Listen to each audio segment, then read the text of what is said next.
Welcome to my YouTube channel. આપ સૌનું ફરીથી આજના આ વિડીયોમાં દિલથી સ્વાગત છે. નીલી સામંકા યુટ્યુબ પર આપ સૌનું ફરીથી એકવાર હું સ્વાગત કરું છું. આજે મને ખુશી થાય છે, ધીરે ધીરે મારા સબસ્ક્રાઈબર્સ પણ વધે છે અને આજે મારો 100 મહિનાના ટાર્ગેટમાં 7મો દિવસ છે. આપ સૌનો ખૂબ ખૂબ દિલથી આભાર વ્યક્ત કરું છું. આજે હું એક મારા મેં તે ધંધો કર્યો હતો લોકડાઉનમાં, એક બિઝનેસ નાનો હતો, એનું આજે અનુભવ શેર કરું છું તમારા વિડીયો દ્વારા. મેં પહેલાં કહી દઉં, મેં 12 પૂરું કર્યું છે અને બીએનું 1 વર્ષ કર્યું હતું. કોલેજ પૂરી નથી કરી. મને કોલેજમાં ઇન્ટરેસ્ટ નહોતો, એટલા માટે મને પહેલેથી ધંધામાં હશે એટલા માટે. જ્યારે લોકડાઉન લાગ્યું 2019-20માં, પછી જ્યારે 2020માં અમારી પરિસ્થિતિ ઘરની સારી હતી, 2020માં કન્ડિશન ખરાબ નથી, પણ મને અંદરથી કંઈક થતું હતું નવું શીખવું છે, નવું કરવું છે. ત્યારે હું 2020માં એક ફેક્ટરી હતી ડાયમંડ નગર કામરેજ આવેલી છે, અને હું આપણે જે ખાટલા બને ને એમાં એની જે દોરી બને ને દોરી બનતી હતી. એ દોરીમાં હું કામે રહેતો હતો. મને સેલેરી જે યાદ છે ત્યારે મને 370 રૂપિયા પર ડેને આપતા હતા 2020માં. તો ત્યાં હું ફિક્સ પગારમાં હતો. 14,000 ફિક્સ પગારમાં પહેલાં રાખ્યો હતો મને 2018માં, કારણ કે મેં મારું 2018 પૂરું કર્યું ને, 10માની એક્ઝામ આપી હતી ત્યારે હું શીખી ગયો હતો મશીન કઈ રીતે ચલાવવું બાબતે. એટલે પછી 2020માં મેં લોકડાઉન આવ્યું ત્યારે હું કામે આવી ગયો હતો. તો પછી મેં એના કામ કર્યું હતું, એટલે જોબ એક પ્રકારની કામ કર્યું મેં, અને બાજુમાં સાઈડમાં મેં નવો ધંધો શરૂ કર્યો હતો. તમને બધાને બહુ હસવા આવશે, દાંત આવશે, પણ ખરેખર કહો ને તો આ વાત હસવા જેવી નથી, આમાં કંઈક શીખવા જેવું છે. જો તમને લોકોને ઇન્ટરેસ્ટ લાગે તો કમેન્ટ કરી શકો. હું એક ફેક્ટરી હતી ને મારા બાજુમાં સાબુની ફેક્ટરી, કપડાં ધોવાના સાબુ બનતા, પછી નાહવાના સાબુ બનતા, લિક્વિડ બનતું, પાવડર બનતો, પછી ટૂંકમાં એસી બધું બનતું. એ પ્રકારની ફેક્ટરીમાં સાબુ તે હું એ સાબુ લેતો અને રોડે જે લોકો કામ સાંજે 7 વાગે કામેથી આવે, સવારે લોકો 7 વાગે કામે જાય, એવી સમયે હું રોડ ઉપર એક આમ કહેવાય ને એક ઠેલી પાથરીને હું બેહતો અને સાબુન બધા ગોઠવી દેતો.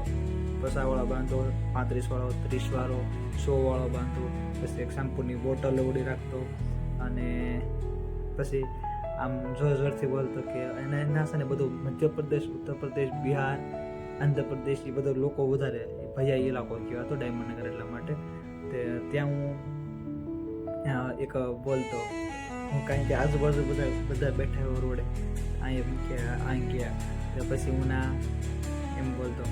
એ બધા કહેતો સબ્જી લઈ લો, બધા એમ કહેતા.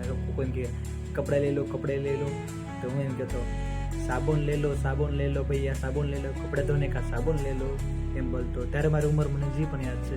ત્યારે મારી ઉંમર કેટલા 16 વર્ષની ઉંમર હતી. 16 વર્ષની મને ખાસ ખબર છે, મારી ઉંમર 16 વર્ષની હતી. ત્યારથી મને અંદરથી આમ થતું હતું, ફિલિંગ બહુ આવી હતી. મારા પપ્પા મને કંઈ નહીં કીધું, કારણ કે એને ખબર છે આ ધંધો કરે છે. હા, એકવાર કીધું હતું કે નીલેશ તને ગમે છે તો કર, નગર રહેવા દે. મને મારા પપ્પાએ હંમેશા સપોર્ટ કર્યો છે, કારણ કે કોઈ ધંધામાં સર ન રાખવો જોઈએ એટલા માટે. અને જે હું સાબુનો બાંધો લાવતો હતો એમાં પ્રોફિટ યાદ કરું ને, તો એ બાંધો હું 35 રૂપિયાનો બાંધો 50 રૂપિયામાં વેચતો હતો, અને 50વાળો બાંધો હું 70 રૂપિયામાં વેચતો હતો. એટલે એક બાંધે મને 15 રૂપિયા અને એક બાંધે 20 રૂપિયા પ્રોફિટ મળતું મને, મારી મજૂરી કાઢતા. અને એ ધંધો મેં 1-2 મહિના કર્યો હતો. પછી બંધ કરવાનું રીઝન હતું કે મારે 12માનું સ્કૂલ ખુલી ગઈ હતી એટલા માટે, કારણ કે આ મેં લોકડાઉનમાં મેં શરૂ કર્યો હતો એટલા માટે. લોકડાઉન આવી ગયું તો એ પછી પૂરું ખુલ્યું, પછી પાછું 12માનો અભ્યાસ પૂરો કર્યો, અને પછી પાછું હું આનો વિચાર હતો મારો.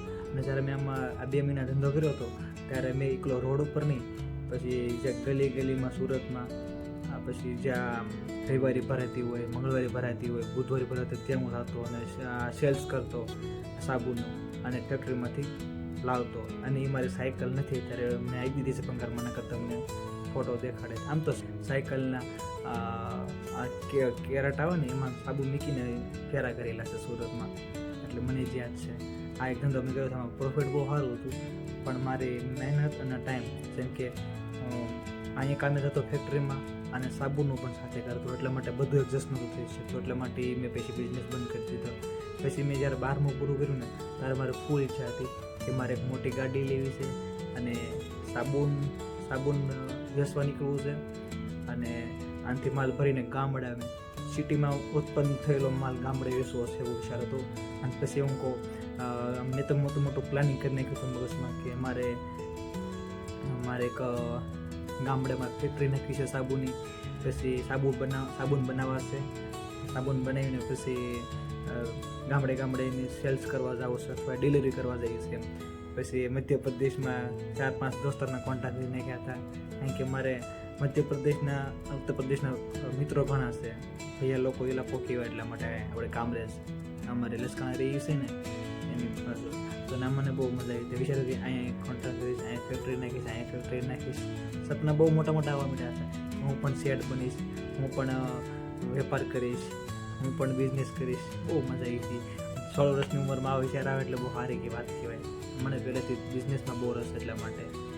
પછી એ બધું થયું અને લોકડાઉનનું પૂરું થઈ ગયું અને હું મારા પાછો અભ્યાસમાં લાગી ગયો.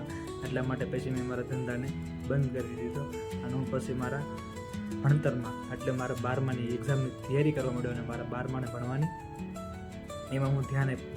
પછી 12માનો અભ્યાસ મેં પાછો ઠાડેશ, જે બગડાણા ગામ બાજુ આવેલું છે, ઠાડેશની ગામમાં એક સ્કૂલ છે.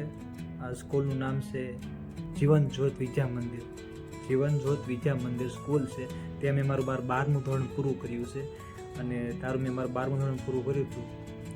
બસ પછી પાછું શરૂ થઈ ગયો હતો અને પછી જે મેં બિઝનેસ કર્યો હતો એ તમને હું આવનારા વિડીયોમાં કહીશ. આજ માટે આટલું અને આજની દિનચર્યા કહી દો. સવારમાં ઉઠીને પપ્પાને સાથે ઇકો ગાડી લઈને સાડી લેવા ગયા હતા. સાડી લઈને આવીને ઘરે આખો દિવસ સાડીનું કામ કર્યું, ધાગા કટિંગ.